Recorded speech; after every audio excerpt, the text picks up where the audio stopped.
But first, a major study of sleeping pills has linked them to an increased risk of death. Researchers in the United States have found that the higher the dose of tablets, the greater the risk. They say pills commonly prescribed in the United Kingdom may increase the risk of death fourfold. Sally Biddulph reports. Millions of these pills are prescribed every year, and millions of people take them. In the UK, 30% of us suffer from bouts of insomnia. Taking a sleeping pill will give you a welcome night's rest, but they are powerful drugs. And according to new research, they could have very harmful side effects, something which frightens Paula Wynne, who took them for 2 years. The fact that these it's got stats that say that some people could die, increased chances of cancer. It is really horrible to know this. So hopefully this kind of information will make doctors sit up and kind of, I think, be more aware that they shouldn't really be just prescribing this kind of thing, rather just find another way. The American study suggests some pills known as hypnotics could pose a serious risk. People prescribed them are 4.5 times more likely to die in a 2.5-year period than those not taking any at all. The higher the dose, the greater the risk, with people on more than 132 pills a year over 5 times more likely to die. But even those taking low doses, between 4 to 18 pills a year, were more than 3 times more likely to die. With so many people in the UK taking sleeping pills, this study raises many concerns about their widespread use. Sally Biddulph, ITV News.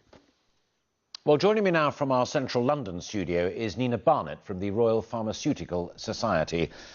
Nina Barnett, thank you very much indeed for joining us. A lot of people listening to Sally's report there may be concerned about the raw numbers.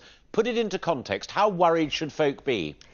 I think the headlines do sound very worrying, but the important message is the study didn't actually show that the sleeping tablets caused the deaths. We still don't know what the link is about. All we know is that we observed that people who took sleeping tablets had a higher risk of death.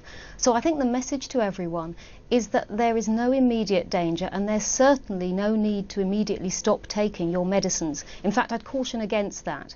This is an opportunity to go and talk to your GP or talk to your pharmacist about how you might manage sleep problems, perhaps in a different way. And for some people, that might actually mean being able to come off sleeping tablets.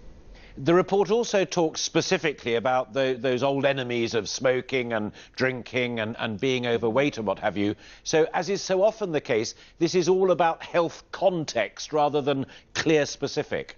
That's absolutely right. And in fact, what the paper says to us is that although they match the two groups, so that people in the non-hypnotic user group and people in the hypnotic user group were matched for the different things that were wrong with them, there are a lot of lifestyle issues around sleep problems. And exactly as you say, they do need to be taken in context with the results. And finally, you said at the beginning, and a very important piece of advice to people who are watching, just go and see the GP and talk it through. Presumably before you're put on to these prescription drugs, there would have been a pretty thorough screening. That's absolutely right. We're very fortunate in the UK. We've got excellent guidelines around treatment of sleep problems, and GPs are advised to only use these medicines where they're absolutely necessary and for short-term use. So the public can feel really confident that the GPs are using excellent information to support them in managing sleep problems. I suspect a good few people will be very pleased to hear that. Nina Barnett, thank you very much for joining us. You're most welcome.